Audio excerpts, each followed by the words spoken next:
इस वीडियो में चक्रवर्ती ब्याज एवं मिश्रधन के बारे में अध्ययन करेंगे। मिश्रधन क्या है कि मान लिया कुछ धन हमने किसी को उधार देते हैं और ब्याज सहित वापस जो धन लिया जाता है उसे मिश्रधन कहते हैं। इसका मतलब मिश्रधन बराबर हो जाएगा मूलधन। मूलधन वह धन होता है जो हमने दिया है किसी को उधार, और प्लस इस पर जो ब्याज लगा एक्स्ट्रा जो हमने लिया उसे हम ब्याज कहते हैं। ये हमारा मिश्रधन बराबर होता है मूलधन प्लस ब्याज के। दूसरी बात लिखिए यहाँ पर चक्रवृद्धि ब्याज। चक्रवृद्धि का मतलब होता है यदि हम कोई धन किसी को उधार देते हैं, यदि पहले महीने में दे देता है तो कोई परेशानी नहीं। यदि पहले महीने नहीं दे पाता या पहले वर्ष में नहीं दे पाता है, नेक्स्ट किस्त पर देता है, अगली किस्त पर, तो पहला जो ब्याज होगा उस पर भी हमें ब्याज देना होगा। एक छोटा सा एग्जाम्पल, मान लिया हमने 100 रुपये किसी को उधार रुपये दिए हैं, 100 रुपये दिए उधार पर, कितने 10% से, 10% से, और इसका चक्रवृद्धि ब्याज निकालना है। चक्रवृद्धि ब्याज। अब सबसे पहली बात तो पहले वर्ष में क्या होगा, प्रथम वर्ष के अंत में ब्याज 100 गुणा 10 गुणा 1/100 से, यानी कि ख़त्म 10 रुपये। पहले वर्ष के अंत में 10 रुपये ब्याज हुआ। लेकिन स्थिति क्या है कि अब जब हम ये पैसा दे नहीं पाई तो दूसरे वर्ष के आरंभ में धन कितना हो जाएगा, 100 तो पहले ही थे, 10 रुपये ये जुड़ गए, 110 रुपये हो गए। अब जो हमारा ब्याज लगेगा वो इस पर कैलकुलेट होगा, यानी कि दूसरे वर्ष के अंत में कितना हो जाएगा, दूसरे वर्ष के अंत में ब्याज ये हो जाएगा 110 का 10% गुणा 1/100 से करेंगे, 2 जीरो हमारी ख़त्म हो जाएंगी, 11 आ जाएगा। यानी कि अब कितना बढ़ गया, 1 रुपया बढ़ गया, फालतू हो गया हमारा। तो ये चक्रवृद्धि ब्याज कहलाता है। या तो हम एक वर्ष का करके निकाल लें। दूसरा तरीका यह होता है कि हम एक फॉर्मूला है उसका प्रयोग करें तब इस सवाल को करें। जैसे फॉर्मूला ये होता है कि मिश्रधन बराबर चक्रवृद्धि बराबर मूलधन इंटू 1 प्लस दर बटे 100 की घात समय। इससे भी हम निकाल सकते हैं, यानी कि इसे शॉर्ट में लिखेंगे a बराबर p into 1 plus r upon 100 की पावर n। a तो हो गया हमारा मिश्रधन, p हो गया मूलधन, r हो गया रेट यानी कि दर, और n हो जाता है समय। इसी पर आधारित सवाल कुछ हैं जो हम करेंगे और जिससे स्पष्ट हो जाएगा कि हमें करना क्या है। जैसे पहला ही सवाल दिया है, पहला के दोनों पार्ट तो आसान है, दूसरे सवाल से लेना शुरू करते हैं। क्वेश्चन नंबर 2 है। दूसरे क्वेश्चन में दिया हुआ है कि 800 रुपये 5% वार्षिक ब्याज की दर से 2 वर्ष का चक्रवृद्धि ब्याज निकाल। पहले मिश्रधन निकालेंगे, उसमें से मूलधन घटा देंगे तो ब्याज निकल आता है। मूलधन दिया है हमें 800, ये हो गया पी का मान। एन बराबर दिया 2 वर्ष, आर बराबर दिया है हमें 5%। फॉर्मूला हमारा होता है A equal to P into 1 plus R बटे 100 की घात एन। ये एक्सरसाइज आपको व्यवहार में भी बहुत ज़्यादा प्रयोग होने वाली है, इसलिए आपका इसे ढंग से पढ़ना अति आवश्यक है। 800 इंटू 1 प्लस 5/100 की घात 2, 5 दूनी 10, 20 आ गया, 20 एकम 20 हर 21, 800 गुणा 21/20 की घात 2, ये आ जाएगा 800 गुणा 21/20 गुणा 21/20। 2 जीरो ख़त्म हो जाएंगी, 4 दूनी 8 हो जाएगा, यानी कि 2 गुणा 441 हो जाएगा, 882। तो ब्याज बराबर क्या हो जाएगा, 882 माइनस 800 यानी कि 82 रुपये। ये चक्रवृद्धि ब्याज कहलाएगा। कैसा, चक्रवृद्धि ब्याज।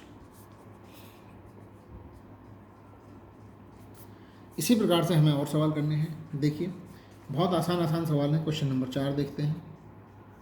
क्वेश्चन नंबर 4 में दिया है 2400 रुपये के ऋण को 10% वार्षिक ब्याज की दर से 2 वर्ष बाद चुकता किया गया। दे चक्रवृद्धि ब्याज की गणना कीजिए। सेम ऐसे ही होगा। P बराबर दिया है 2400 रुपये और N बराबर दिया है 2 वर्ष, R बराबर दिया है 10। इसे रखेंगे फॉर्मूले में A equal to P into 1 plus R upon 100 की पावर N। 2400 1 प्लस 10/100 की घात 2। 10 से 1 खत्म, 10 1 10 11 हो जाएगा। 2400 गुणा 11/10 गुणा 11/10, 2 जीरो यहाँ से ख़त्म हो जाएंगे। 24 गुणा 11 की 11 में गुणा करेंगे 121 हो जाता है। 24 की गुणा 121 में करेंगे 24 एकम 24 का 4, 2 कैरी, 24 दूनी 48 है तो 50, 5 कैरी हो गया। 24 एकम 24 और 5 29 हो जाएगा। और ब्याज बराबर, ये तो हमारा मिश्र धन आया। ब्याज क्या हो जाएगा हमारा? ब्याज बराबर हो जाएगा 2904 माइनस 2400 रुपये, ये आ जाएगा 504 रुपये। ये हमारा ब्याज हो जाएगा। चक्रवृद्धि ब्याज कहलाएगा। चक्रवृद्धि ब्याज कहलाएगा। आगे चलते हैं। सवाल बहुत आसान होते हैं लेकिन व्यवहार में आपको लाने पड़ेंगे, बहुत ज़रूरी होता है क्योंकि ये हमारे को हर जगह आपको प्रयोग होने वाला है। इसी में ही क्रम में आपका देखिए छठा क्वेश्चन है, 6th क्वेश्चन है। 5000 रुपये के 8% वार्षिक ब्याज की दर से 3 वर्ष के चक्रवृद्धि ब्याज और साधारण ब्याज का अंतर ज्ञात कीजिए। साधारण ब्याज और चक्रवृद्धि ब्याज का अंतर ज्ञात करना है। P बराबर दिया है हमें 5000, R का मान दिया है हमें 8% और N बराबर दिया है 3 वर्ष। अब पहले साधारण ब्याज निकाल देते हैं। साधारण ब्याज बराबर हो जाएगा मूलधन गुणा दर गुणा समय बटे 100। इसमें रखेंगे तो हमारा आएगा 5000 गुणा 8 गुणा 3/100, 2 जीरो इससे ख़त्म हो जाएंगी। 8 या 24, 50 गुणा 24 और 24 की जब 50 में गुणा करेंगे तो ये हमारा आ जाएगा 2400 और 24 पंजे हमारा आ जाता है 120। ये हमारा ब्याज आ जाएगा, साधारण ब्याज।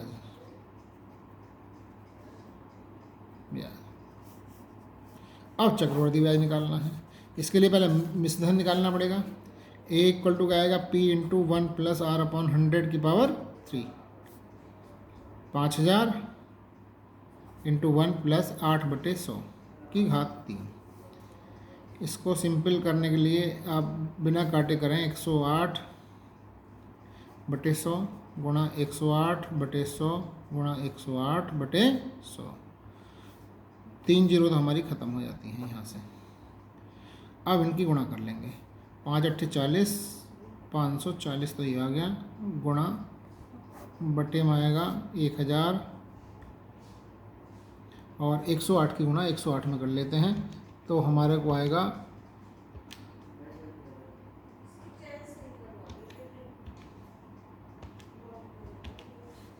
11,66,4। 1 जीरो यहाँ से ख़त्म हो जाएगी। अब 11,66,4 में गुणा करेंगे हम 54 की। 54 की गुणा करते हैं तो ये आता है हमारा 629,856 अपॉन 100। 2 के बाद दशमलव आ जाएगा। 629,856, ए का मान निकल के आ रहा है, ये दशमलव यहाँ आ गया। लेकिन हमें तो ब्याज चाहिए, चक्रवृद्धि ब्याज। तो 629,856 में से 5000 घटा देंगे, ये बचेगा 1298.56 चक्रवृद्धि ब्याज हो गया। ये हमें दोनों का अंतर निकालना है। चक्रवृद्धि ब्याज माइनस साधारण ब्याज। 1298.56 माइनस 1200, तो ये आ जाएगा हमारा 98.56। इतने रुपये एक्स्ट्रा हमारे मिल जाएंगे। इसी क्रम में और क्वेश्चन देखते हैं। क्वेश्चन नंबर 8 देखिए। इसमें ए का मान दिया है 8,000, एन बराबर दिया है 3, आर बराबर 5। हमें चक्रवर्ती ब्याज निकालना है, इंटरेस्ट निकालना है, तो वही 8 ए पी दिया है, ए पी का मान ए इक्वल टू 8,000 इंटू 1 प्लस 5/100 की पावर 3, 8,000 इंटू 5 20/21/20 की घात 3। यह आएगा 8,000 गुणा 21/20 गुणा 21/20 गुणा 21/20। 1 2 3 खत्म, 2 दूनी 4 दूनी 8 खत्म, ही हो गया। अब हमारा आ गया 21 की 21 में गुणा करें 441 गुणा 21। अब इसकी गुणा कर लेंगे, 21 एकम 21, 2 21 चौक 84 और 2 86, 8 कैरी 21 चौक 84 और 8 92। ये हमारा ए का मान आया। और इंटरेस्ट हमारा चक्रवर्ती ब्याज बराबर हो जाएगा 9261 माइनस 8,000, यह आ जाएगा 1261 रुपये। यही हमारा इसका उत्तर होगा। इस वीडियो में इतना ही, बाकी नेक्स्ट अब बाकी बचे हुए सवाल आप करेंगे, नहीं होता था आप मेरे से टेली कर सकते।